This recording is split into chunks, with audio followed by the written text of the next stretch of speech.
Welcome to our Second Tuesday Forum. My name is Mary Hodges. I am co-chair of the Second Tuesday Forum Committee, along with Sue Burton.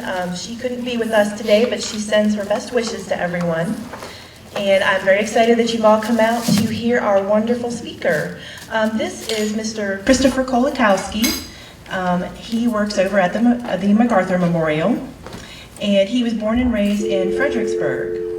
He received a BA in History and Mass Communications from Emory and Henry College and his MA in Public History from the State University of New York in Albany. He has spent his career interpreting and preserving American military history with the National Park Service, New York State Government, I know I'm going to mess this one up, the Rensselaer County Historical Society? The Rensselaer County Historical Society, the Civil War Preservation Trust, Kentucky State Parks, and the U.S. Army. He has written and spoken on various aspects of military history from 1775 to the present. He has published 2 books with the History Press, The Civil War at Perryville, Battling for the Bluegrass, and the Stones River and Tullahoma Campaign, This Army Does Not Retreat. In June 2015, the U.S. Army will shortly publish his volume on the 1862 Virginia campaigns as part of its sesquicentennial series on the Civil War. He is currently working on a study of the 1941-1942 Philippine campaign, scheduled for release in late 2016. Chris came to Norfolk having served as director of the General George Patton Museum and Center of Leadership in Fort Knox, Kentucky from 2009 to 2013. He became the MacArthur Memorial Director on September 16, 2013. Please join me in welcoming Christopher Kolakowski.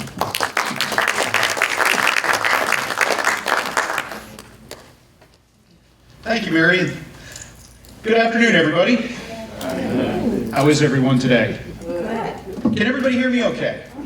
If for some reason you cannot, just do this, and I will be more than happy to speak up so you can hear what I've got to say. By show of hands, how many folks have been to the MacArthur Memorial before? Okay, for the rest of you, I hope to see you sometime soon. How many of you have seen our temporary exhibit, which opened in February of this year, entitled Keeping the Promise, about the liberation of the Philippines? Just one. Well, hopefully the rest of you will be motivated to change that after this presentation today.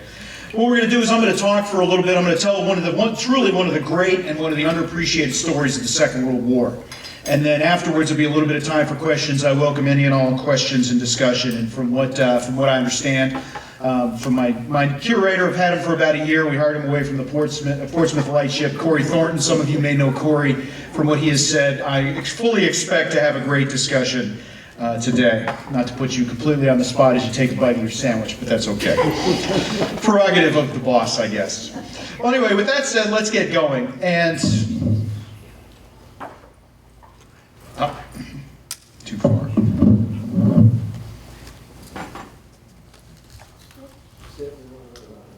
Forgive me, PowerPoint and I have an interesting relationship.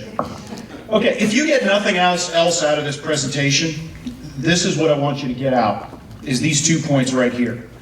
The largest campaign that the United States Army fights in the Second World War is obviously D-Day to Central Germany. But the second largest is the liberation of the Philippines. The second point is just as important, is the fact that the United States in 1942, when MacArthur leaves the Philippines and he says, "I shall return," that promise drives a great deal of the Pacific War. And in some ways, to understand the Pacific War and understand the United States' position in Asia today, you have to understand the story that we're going to be discussing here today. So if you get nothing else out of this presentation, those are the 2 key points. Let's talk real quick about what the Philippines are. Has anybody been to the Philippine Islands? Was ever stationed there or anything else? Okay. Here's the Philippines. I'll show you a map of the Pacific here in a minute, but here are the essential statistics of the Philippine Islands in 1941. 17 million Filipinos. There's 7,100 islands. It's one of the largest archipelagos in the entire world. You can see the distance where it is. It was a U.S. territory in 1941. It was a commonwealth, just like Puerto Rico is today. And in 1941, if you were in Manila, you were about as far from the continental United States as you could be on the planet and still be in U.S. territory. And as you can see, you're a lot closer to the big islands of Japan, the home islands of Japan, than you are to your own home country in the United States. So there's some things to think about. And here's something else that's interesting, and something that among the colonial powers in Europe, in Asia makes us unique, is the fact that we have already promised before the war starts independence to the Philippine Islands in 1946. You can see the passage of the Tidings-McDuffie Act in 1934 had set up the Philippine Commonwealth government. Douglas MacArthur had gone out to be the military advisor of the Philippine Commonwealth government, so that's why he's in Manila in December of 1941, and all working toward independence in 1946. Manila, largest city at the time, about 1 million people, 634,000 or so in 1945, but at the time, at the beginning of the war, it's about 1 million people. It's known as the Pearl of the Orient, one of the flashiest, one of the best cities in Asia at the time. All right, so here is the Far East. Here's the United States, North, of course, being at the top, Canada, Alaska, the Aleutians, Hawaii's right here, home island of Japan, China. This is today known as Indonesia, and here are the Philippine Islands. The Philippines are on the front line from day one when the Pacific War breaks out, December 7th, 1941. Although I will point out to you is that for everybody on this side of the international date line, it's December 8th. We'll get to that here in just a second. In fact, I've talked to veterans of the Pacific War, and even I have to sometimes say the Pacific War starts December 8th, 1941. It's only in Honolulu, it's still the 7th. But I digress. Anyway, the whole reason war comes to the Pacific is Japan is bogged down in China, and they're running out of resources to sustain their war effort. And in the summer of 1941, having expanded and taken advantage of French weakness after the fall of France in 1940 and occupying what today is Vietnam, French Indochina at the time, have forced the British and the Americans to embargo their supplies. And what does this mean? This means that the Japanese oil reserves are going to run out within a year. And this is from July of 1941. So automatically the clock starts ticking, and they decide to take by force what they can't have through peaceful means. And what does that mean? That means all the southern resources right here in Indonesia and Malaysia and Singapore. But to get there from here, they have to go through the Philippines. And so they decide they have to go after the United States right at the start of the war, which is the genesis of the Pearl Harbor attack. Take out the U.S. Pacific Fleet. At the same time, there are two other pillars of Allied defense in the Far East they want to take out. They want to take out MacArthur's forces here, Air Forces here, and they want to take out Force Z, HMS Prince of Wales and HMS Repulse, the British fleet in Singapore. Within the first 72 hours of the war, they managed to achieve all three objectives. Key to all of this, because it controls the lines of communication between the southern resource area and Japan, is the Philippines. And 1 out of 5 Japanese soldiers that are committed to this southward advance are going to be committed to the taking of the Philippines. And so the campaign starts December 8th, 1941, and over the next 5 months, the Japanese, as you can see, in a variety of landings on a variety of the different Philippine islands, from the main island of Luzon, the largest island, all the way down to Mindanao in the south, and some of the islands in between and the Visayas, will manage to conquer the Philippines over the course of the first 5 months of the Pacific War, from December 1941 until May, June timeframe of 1942. The main battle, though, is going to occur on Luzon, and it's going to occur for Manila and Manila Bay. Why? Because Manila and Manila Bay is one of the finest ports in the Far East. This and Singapore are probably the two best ports among the Allied colonies. And so this is where the main battle that will decide the battle for the Philippines will occur. And let's give you a little more detail about that. Anybody ever heard of the Battle of Bataan, the Battle of Corregidor? This is that battle. I call it MacArthur's Last Stand. This is what my book is about, by the way. Its working title is Last Stand on Bataan. It should be out this time next year. Enough of that commercial. But basically what happens is this is the largest army the United States has in action at the time. 76,000 Americans and Filipinos. And they retreat to the Bataan Peninsula in early January of 1942.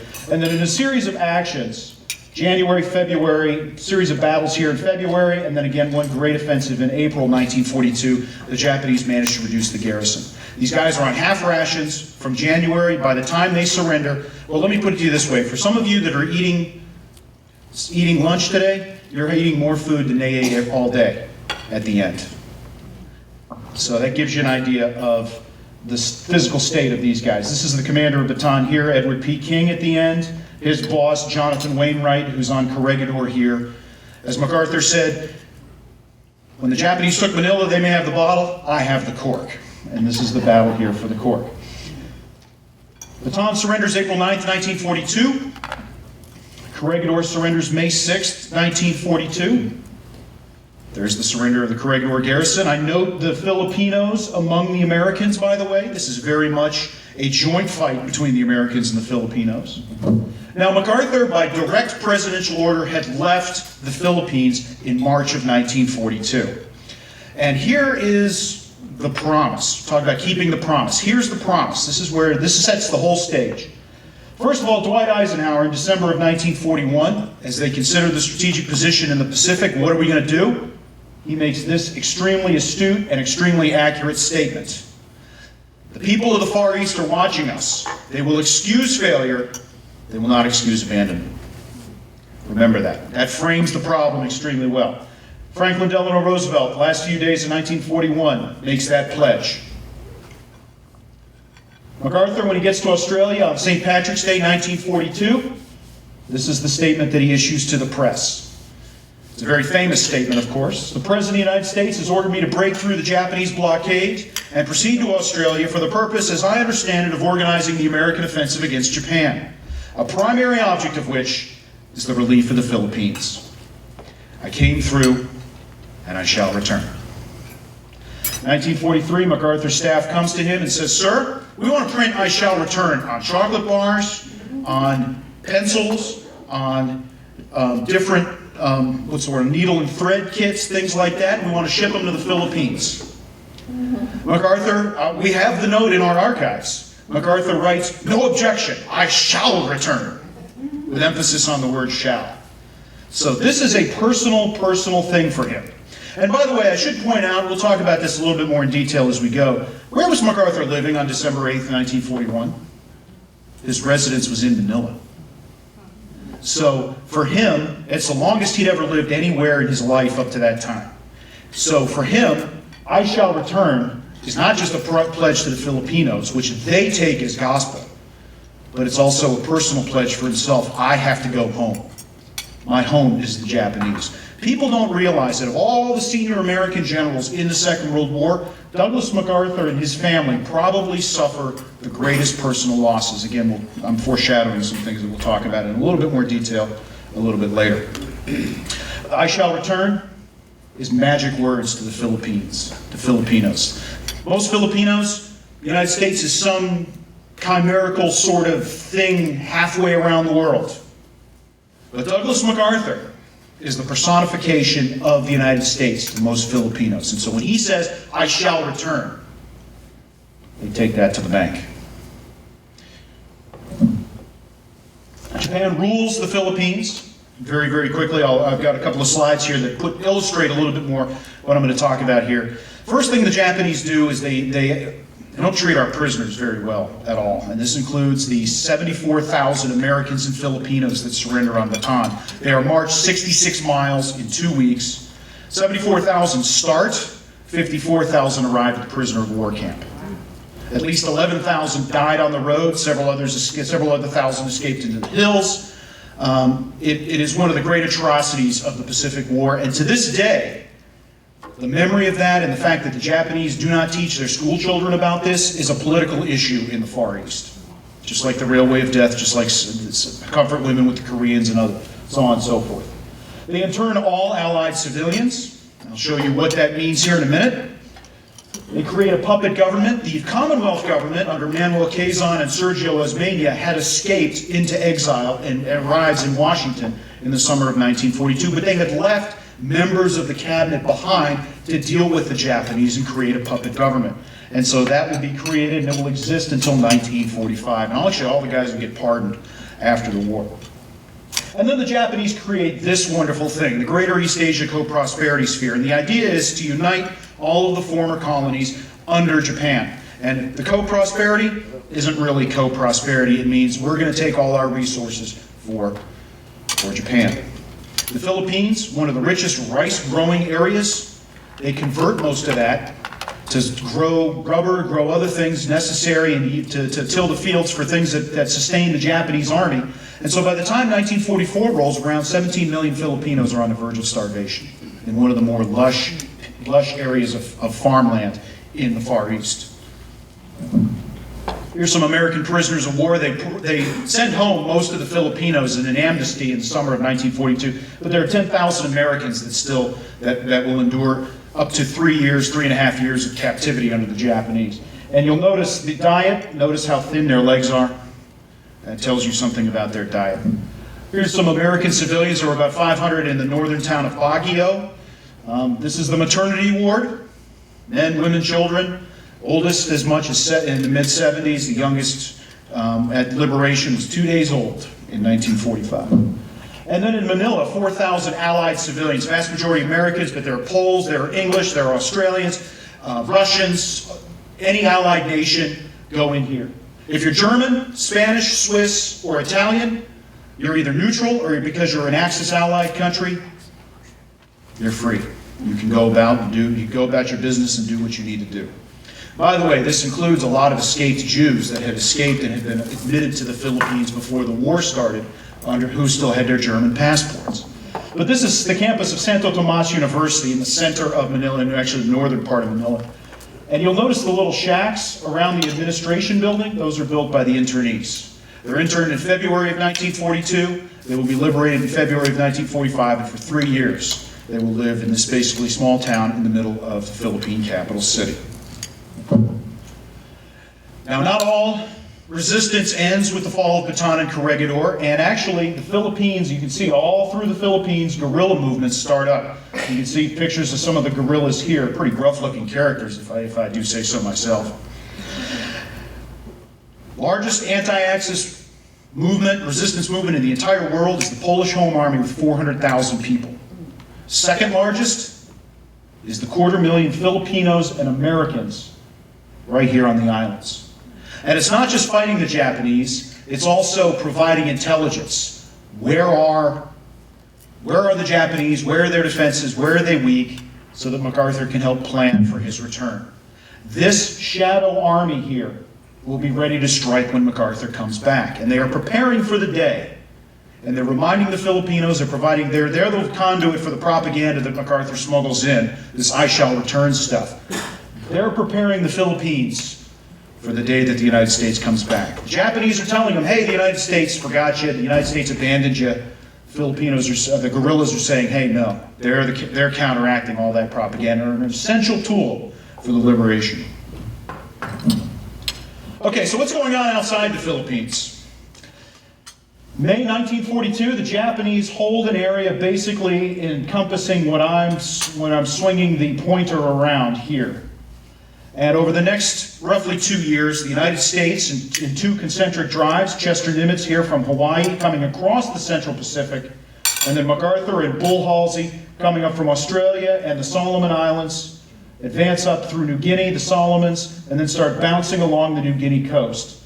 And the idea is that the drives are going to meet somewhere in the central part of the Pacific, either around the Philippines or around Formosa, what we know today as Taiwan.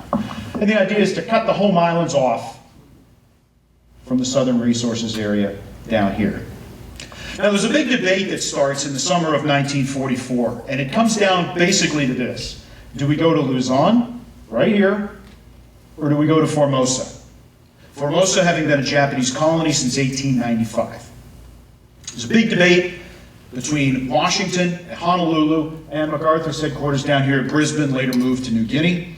And finally, in July of 1944, right after the Democratic National Convention had nominated him for a 4th term, Franklin Roosevelt comes out to Honolulu to meet with MacArthur and Nimitz. Here's Chester Nimitz, Commander-in-Chief Pacific, MacArthur, Commander-in-Chief Southwest Pacific area, and of course there's FDR there in the center.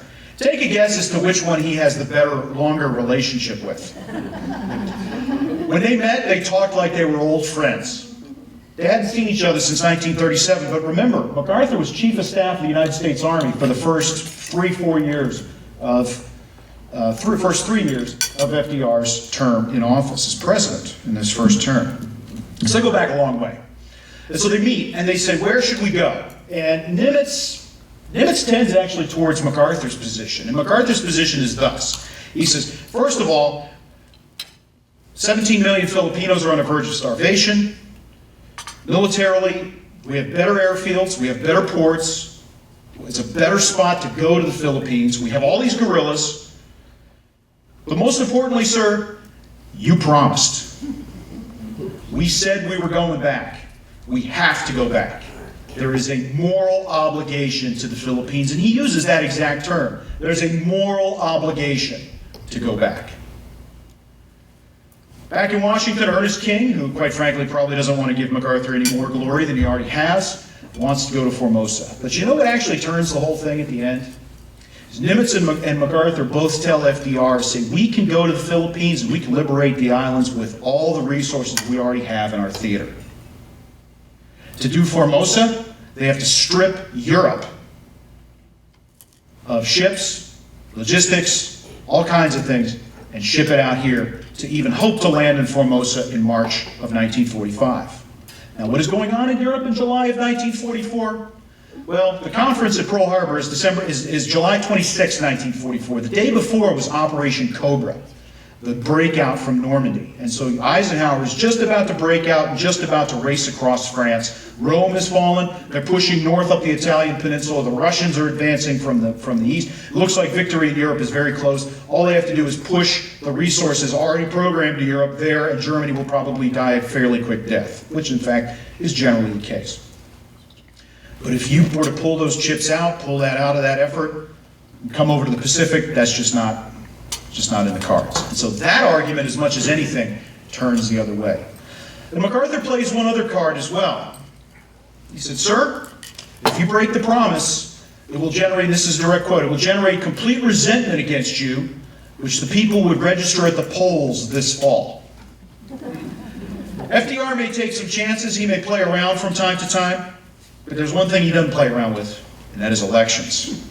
So finally, in the end, it takes a few weeks of further deliberation. Finally, Douglas, you've won. You're going back. And here's the moment. Leyte, October 20th, 1944. General MacArthur waiting ashore with his staff, and in a sign, we talk about this as optics, this is the modern term today.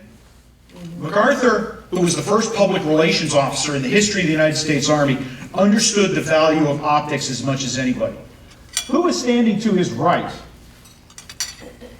That's Sergio Osmeña. Sergio Osmeña was the vice president of the Philippine Commonwealth. He had been inaugurated as vice president under the guns of Corregidor shortly after an air raid. The island was still on fire when they had the inauguration in December 1941. His boss, President Manuel Quezon, who had also been inaugurated at that time, had died in exile in New York, August 1st, 1944. Actually was buried in Arlington for a while before they moved him back to the Philippines. So Osmeña is the president of the Philippine Commonwealth. And so for MacArthur to bring him along and put him at his right hand as he walks ashore speaks volumes about how he views the relationship between the United States and the Philippines. Symbols make a huge difference, and MacArthur manages the symbols extremely, extremely well. Okay, so MacArthur wades ashore October 20th. Japanese are not going to let this go uncontested. They actually restore the Philippine Commonwealth government on Leyte right here, October 23rd, and the Japanese decide to fight the decisive battle here and commit their entire navy to try and stop MacArthur's advance. And their plan is three-pronged. They're going to come in from the north with a decoy force of carriers, and then they're going to bring a strong force of battleships through the center and a weaker force of battleships, and the idea is, think of two defensive ends. You want to meet at the quarterback, you want to rush the quarterback and meet in the middle, and crush the invasion fleet right here in Leyte Gulf. Bull Halsey's Third Fleet moves north and destroys the northern force in a battle off of Cape Engano, 25 October 1944. This man here, who's an unsung hero, Jesse Oldendorf, fights a tactically perfect battle and obliterates the Japanese force here. Japanese force that goes into Surigao Strait, as it's known, and meets Oldendorf's force. It's two battleships, one cruiser, 6 destroyers. One destroyer escapes. That is tactically, and by the way, we lose 1 destroyer damaged. Tactically perfect. Absolutely perfect. And you can see what American air power is doing to some of the Japanese ships. The United States is doing extremely, extremely well. However, because Halsey has moved north to fight the northern force, the center force, despite having turned around for a second, comes back through and meets. What do they meet? They meet a couple of small American Jeep carriers, 30 planes, converted merchant ships, maximum speed 18 knots. What are the Japanese coming, plus destroyers and destroyer escorts? That's the Yamato, most powerful battleship afloat. She cruises at 18 knots, can go 27. Several other battleships in the background. But the Japanese admiral doesn't know that Halsey has moved north. Japanese communications have broken down. And so when he shows up and he sees these carriers, and what he thinks are cruisers, and are really small destroyers and destroyer escorts, that are not only running, but they're attacking him. He can't believe it. This has got to be a more powerful force than he can imagine. And after 2 hours of running fight, this man is the commander of this force. It's known as Taffy 3. This guy's name is Clifton Sprague. He is an American that people should know about, because he and his men are the personification of how Americans fight with their backs to the wall. I would submit that also about King and Wainwright and the Bataan defenders as well. He is the one who turns his carriers into the wind and sends plain messages out there, plain language messages. Help, we need help, send us planes. And American planes respond. You can see them buzzing. If you look real carefully, those little dark specks, you can see them buzzing there around the Yamato. Even when they run out of ammunition, they make dry runs to make the Japanese duck. Anything to buy time and until something else happens. And Oldendorf is trying to run north as fast as he can, but it's going to take several hours. The American attacks frustrate the Japanese, surprise them, and after 2 hours, the Japanese break off the attack. They have sunk 2 American destroyers, 1 destroyer escort, and this carrier here, USS Gambier Bay. The survivors of this carrier were actually here 2 weeks ago for a reunion. Really, really special to talk to those guys. And one of Sprague's signalmen, I'm not sure if it was that guy in the background, but one of them said as they saw the Japanese turn away, "Damn it, sir, they're getting away!" That's the humor of the American sailor for you. But Sprague put it best in his report. He says, we won solely through the tenacity of the American sailor and the definite partiality of Almighty God. It was that close. But they saved the invasion and they saved the liberation. This is one of the great moments in American history in Philippine waters. Battle of Leyte Gulf, 23 to 25 October 1944. Battle of Leyte, the land battle continues, and Leyte is declared secure Christmas 1944. Although there will be mopping up actions, they'll be eliminating the last resistance, hunting it down until February of 1945.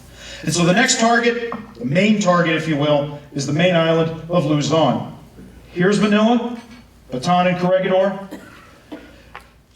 250,000 Japanese soldiers on Luzon, under the command of this man here, Tomoyuki Yamashita.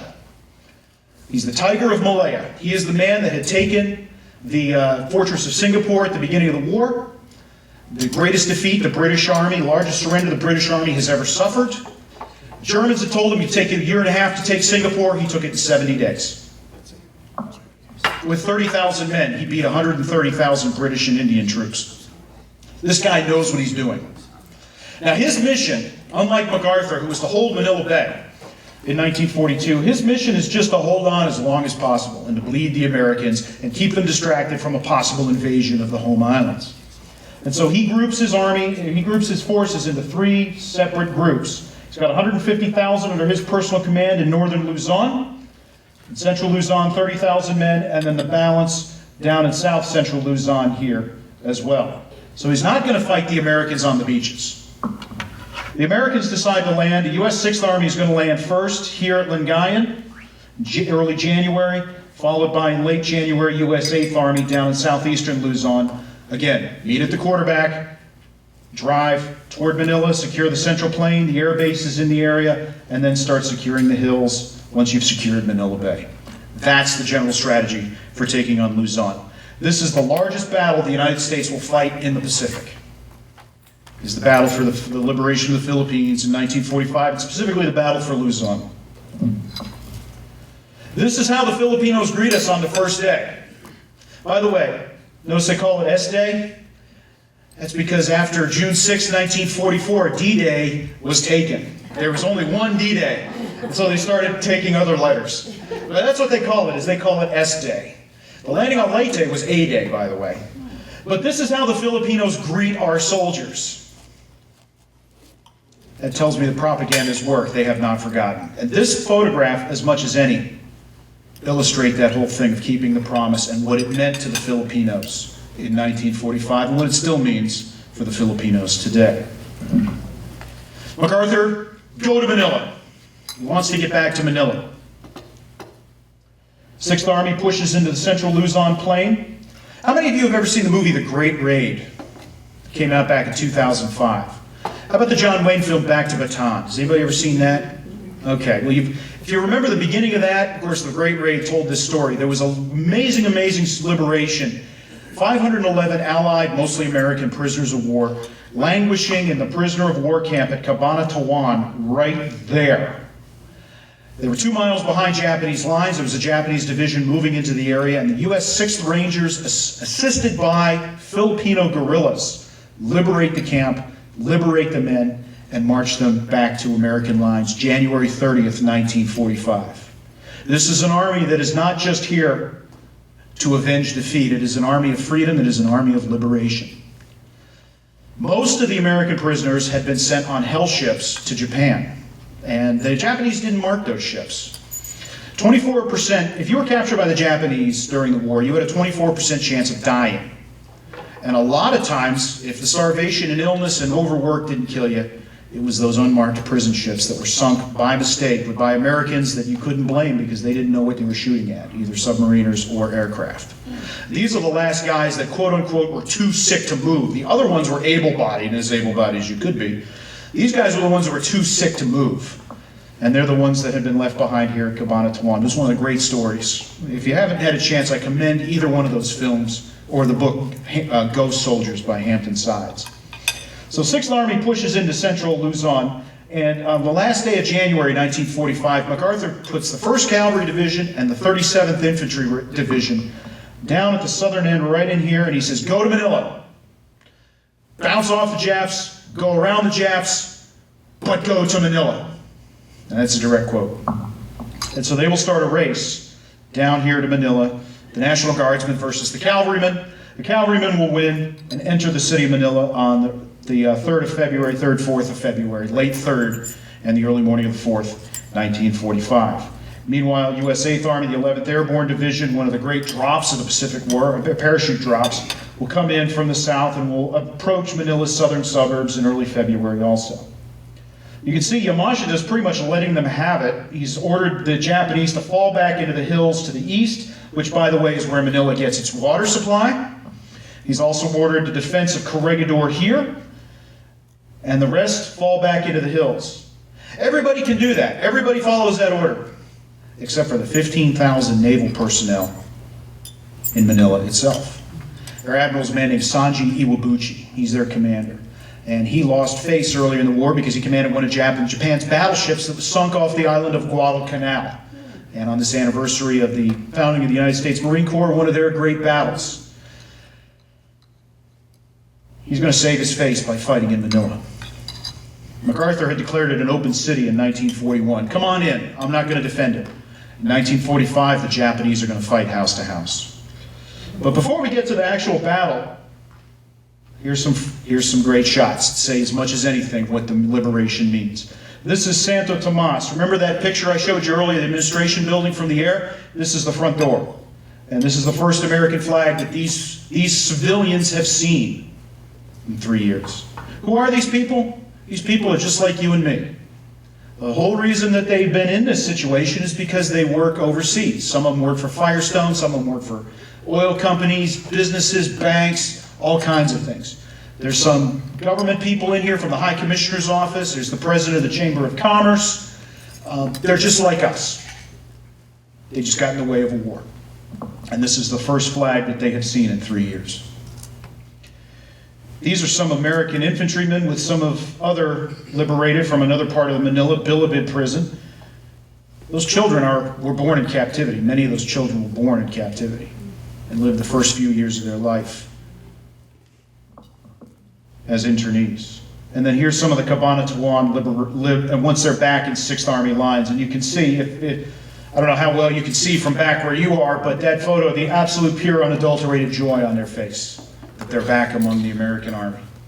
And these guys, by the way, go home by fastest transportation. Most of these guys are in the United States again in the summer of 1945.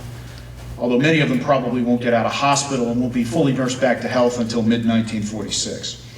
But this is the first part of the Battle of Manila. And MacArthur's convinced the Japanese are going to let him have the rest of the city. Well, not quite. This is the other thing that needs to be mentioned here, is there are 684,000 Filipinos that live in the city of Manila during the battle. The Japanese, Iwabuchi's men, are determined they're going to fight to the death. There are 15,000 of them. They turn the central and southern parts of the city into strongholds, building by building. But Iwabuchi also issues an order that any Filipino in the area is to be considered a potential guerrilla and is to be shot on sight. And so, during the fighting, the 1 month from 3 February to 3 March 1945, 100,000 Filipinos will be killed in the fighting. The fighting also, this is the first day of battle. These are Filipino civilians escaping this burning building. This is what Manila looks like on the first day. That's what Manila looks like 3.5 weeks later. Battle's not even over. These are troops, these are American troops moving up through central Manila. You can see the church steeple is the tallest thing in the area. The rest of those buildings, you saw what the houses look like, that's what they look like later. You notice the title, Warsaw the East?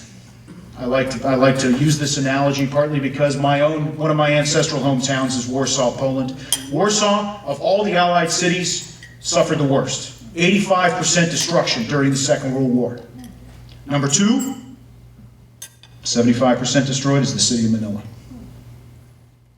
Manila has never been the same since. If you look at pictures of 1941, you look at the prosperous, great city, the Pearl of the Orient, it has never been the same. It has never recovered that status. Probably never will.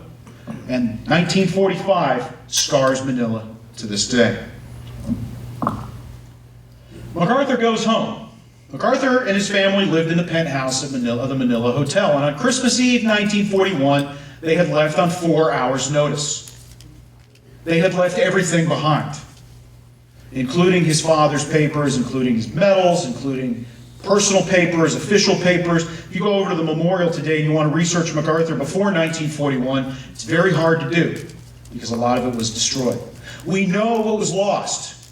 How? Because the Japanese inventoried it in 1942, and we captured a copy of the inventory at the end of the war. We actually have it. If you go over to our exhibit, our temporary exhibit on this, you can flip through it and see exactly what it was. It is a snapshot of MacArthur, his wife, and his son in December 1941. And one of the pithy things to me that thing shows up, and one of the things that really brings home that no matter what, when you think about history, you should never forget that these are people just like us. Mrs. MacArthur had bought 3 boxes of birthday candles, and the Japanese found them in the kitchen. Now, that may not sound like much until you realize that Mrs. MacArthur's birthday is December 28th. Keep in mind when they abandoned it on Christmas Eve. Mrs. MacArthur's birthday is December 28th. General MacArthur's birthday is January 26th, and their son Arthur's birthday is February 21st. Even after the outbreak of war, she had planned on birthday celebrations for all 3. Those are the kind of details that you have in that inventory. MacArthur had 5,000, 6,000 books in there, including his father's library. Father's papers, Medal of Honor from the Civil War. Japanese turned the Manila Hotel into a strong point. And in the fighting, there's some debate as to exactly who did what, but it doesn't really matter for our purposes. In the fighting, you can see what happens to the hotel. It is destroyed, it is burned, it is smashed. And MacArthur, this is him coming home for the first time in over 3 years. And he finds almost nothing left. And MacArthur, if you read his memoirs, there are certain places where you can tell the emotion is very high because his sentences get very short and they get very clipped. And this is one of those places where he stands there and he says, I took one look at it and I turned away. It was not a pleasant moment. And that one statement says so much. That one short statement says so much. They lost everything in the war. They lost everything. And his life would be a salvage job, just like the island, a rebuilding job, just like the island would be. This is something a lot of people don't think about or don't realize. Here's the aftermath of the battle. The photos speak for themselves. The American aircraft is dropping DDT. Why? To keep the mosquito population down and to prevent the spread of disease. I direct your attention at the state of those buildings. And you can see what I mean when I say how Manila was almost wiped off the face of the earth. The other photographs are self-explanatory. That's a rape survivor. The look on her face always gets me. The ardent look on her face speaks a great deal of what she has been through. Now Manila, just like in 1942, Manila and the port are fairly useless without possession of Bataan and Corregidor. Bataan falls fairly quickly. Yamashita didn't defend it in any kind of strength. But the rock, Corregidor, is another matter entirely. This is of special significance to the United States, not just because of its tactical situation, but because this is the last part of the defenses of Manila Bay to surrender. Remember I showed you that picture earlier? But also MacArthur's headquarters during the 1942 battles was right there in a tunnel on Melinta Hill. And so this is an emotional battle for everybody. How are we going to take it back? Well, first of all, intelligence says there's probably only about 800 Japanese on the island. So we launch a parachute attack. We drop the 503rd Infantry Regiment, Parachute Infantry Regiment, 2 battalions of it, right into the center. What's the drop zone, you may ask? Well, you can see it right there. You probably can't recognize it very well because of the shell holes and bomb holes. That's the post golf course. They also drop a few of them on the parade ground. But the post golf course and the parade ground right here are where they drop the parachutists. And then there's a landing here of the 34th Infantry. And then they begin, you can see how they spread out. In about 10 days, they take the island. But there's a lot more than 800 Japanese. We kill 5,000 of them. Only 20 Japanese surrender at the end. Most of them right here at Monkey Point on the evening of 26th February 1945. The Americans on top, it's the old Navy radio intercept tunnel. Huge tunnel designed to hold huge transmitters to connect Corregidor to the rest of the world and to intercept Japanese communications. They've packed it full of dynamite, they blow it up. It has enough force that it shakes the entire island and it turns a Sherman tank several somersaults. One crew member survives. It's the self-immolation. But in the end, Corregidor, the rock as it's known, the rock is back in American hands. And on March 2nd, 1945, Douglas MacArthur returns to Corregidor. He returns by PT boat, the same way he left 3 years before, March 11th, 1942. They raise the flag on the old post flagpole. Hoist the colors to its peak, MacArthur says, and let no enemy ever haul them down. And this, as much as anything, symbolizes Allied victory in the Philippines. But of course, the campaign is not over by any stretch. And so they'll spend the next few months, March, April, May, June, July, and early August, pushing Yamashita's forces back, ultimately into a little pocket right up here. At the end of the war, August 15th, 1945, 152,000 men had started this battle, 50,000 walk out of the hills. And I put these pictures in here to show you the terrain that they're fighting over. If you're familiar at all with the Italian campaign, how basically it's uphill both ways, all the way up the boot of Italy. Same sort of stuff right here. Terrible place to fight a war.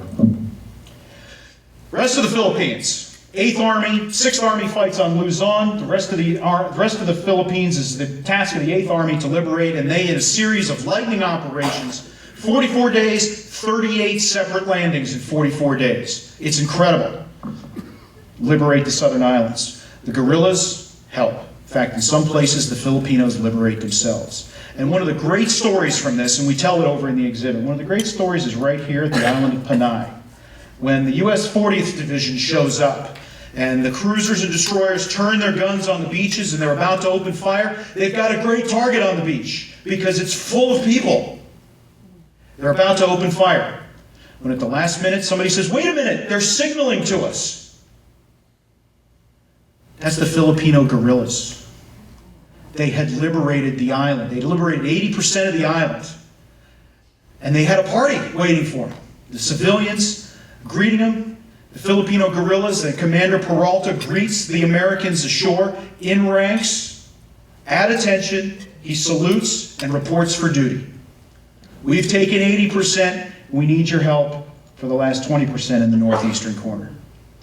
And that's one of the things that's important to remember, is not just that the United States rescued the Philippines, but the Filipinos rescued themselves. They may have been granted independence in 1946, but in many ways they earned it during the Second World War. And one of the things that helped sustain them in this effort was the United States pledge to come back. War ends August 15th, 1945. Yamashita comes out of the hills September 3rd. Why did he wait so long? Because they have to wait. Individual Japanese forces can't surrender until the big ceremony in Tokyo Bay on the deck of the Missouri, which is September 2nd, 1945, 70 years ago, 2 months ago. There's Yamashita walking out and greeting American troops right there. I think the look on his face is evocative. Okay, so where are we? Here is, to sum up what we talked about here. This is the cost. We defeated 380,000 Japanese soldiers. We liberated 17 million Filipinos. We destroyed the Japanese fleet. These were very, very important battles. These were decisive battles in the history of the Pacific War. But most importantly, right here, the United States had kept its promise and liberated the Philippines. MacArthur said, "I shall return," and he did. That fact influences Asian geopolitics to this day. We are the only colonial power, the United States is the only colonial power that lost its colony at the beginning of the war and was able to get back there before the Japanese surrender. And that fact influences and is really why the United States has the position it has in Asia today. It was not without cost, as you can see. 110,000 Filipinos killed in the battles of 1945, vast majority in Manila, but elsewhere as well. Last word on this, well, I'll let you digest them yourself, because as far as I'm concerned, MacArthur and Ramos both speak for themselves. Ramos being a former president and also on the board of directors of the General Douglas MacArthur Foundation, our nonprofit that supports us. And this statement here by Ramos says as much as anything about the impact of what we've been talking about, how it continues to resonate to this very day. So if you want to know more, here's the obligatory commercial.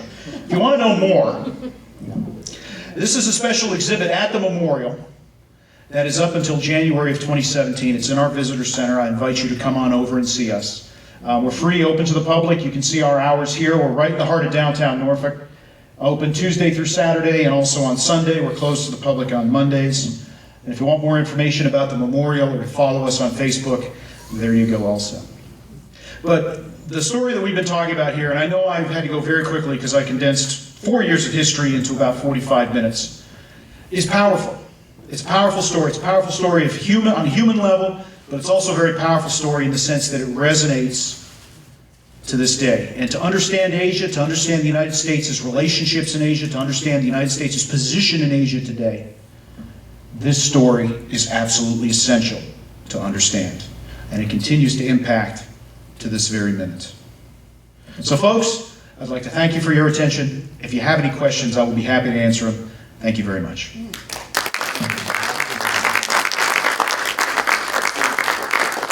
Yes?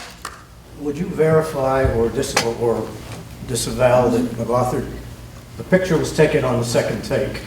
Is it true that it went back? The question is about the famous landing picture. This is Carl Maiden's picture when he was with Life. And I was around Carl Maiden's and I just didn't ask him. And I spent a little bit of time with General Romulo, and I didn't ask him. So I'm asking you. The answer, was it taken on the first take or the second take? The answer is no, it wasn't. It was a first take. Okay. But the reason that there's 2 pictures of MacArthur wading ashore that purport to be authentic is because MacArthur waded ashore on October 20th on one sector of the landing, and then waded ashore the next day on the other sector. And so you'll get all these guys that say, no. And so that's where the confusion comes from. Because MacArthur's one picture was taken on our beach. Well, no, they're both right, and they're also both wrong. There was, by the way, one general who continued to take multiple takes of him wading ashore during an invasion. Does anybody know who that might be? That was George Patton on Sicily. It was 3 takes, I believe, before he got something he was happy with. So there's something. But to answer your question, it's 1 take, 2 beaches, and that's the difference. Yes? I've always been fascinated by World War II movies, but mostly Europe, and my husband loves the Pacific ones. I remember one with Tyrone Towers, and it was about some American soldiers who had been working with the Filipinos, and they had a nurse, or at least one nurse with them. And the interesting thing about it was at the end, they just kind of blended in with the rest of the people coming in, and it just kind of ended. I don't know, I had no idea what it was, and there's not too many about the Philippines. But that book is, or that movie, she's asking about a World War II movie featuring Tyrone Power, which actually is an appropriate question given the surroundings. That movie is called American Guerrilla in the Philippines, and it's actually based on a memoir of a guy in the central Philippines. And it's based on his memoir. And that's basically what happened, is at the end when the American forces arrived, the Filipinos join and fight alongside with them and move forward. They've been given designations. A lot of them are considered part of the Philippine Army, things like that. So, you know, it's one of those where they show up and they're just absorbed into the Army and they fight alongside of regular American units. But that's a true story.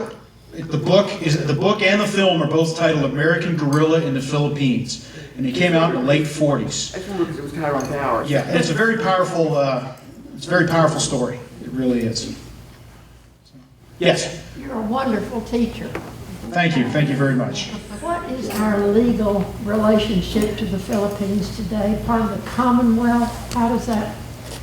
What is our legal relation to the Philippines today? The Philippines, as of July 4th, 1946, became a fully independent nation. We had an agreement until 1992 for basing rights, and then when that expired, we closed Clark Field, we closed Subic Bay, some of the more famous installations there, and then came back. We actually have just signed in last year or so a new bases agreement allowing part-time basing of U.S. forces in the Philippines. But the Philippines, as of July 4th, 1946, became a fully sovereign nation and remains so to this day. They're one of our closest allies in the Far East, the Philippines are. But it's a relationship of sovereign nations equal as opposed to mother country and colony as it was before 1946. So, good question. Anybody else? Well, come on over to the memorial sometime and see us, folks. Again, thank you for having me. Have a great afternoon.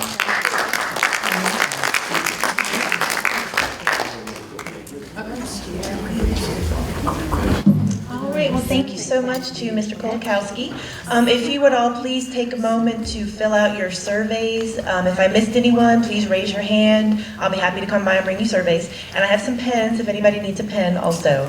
And I just wanted to remind everyone, we will not have a session in December. We always skip December. So our next lecture will be January 12th, 2016. And we're very excited to have Dr. Philip Williams. He is a physicist with the NASA Langley Research Center, and he will be talking about humans going to Mars. Any of you who have read the book or seen the movie The Martian might be very interested to hear what he has to say. Thank you so much for coming.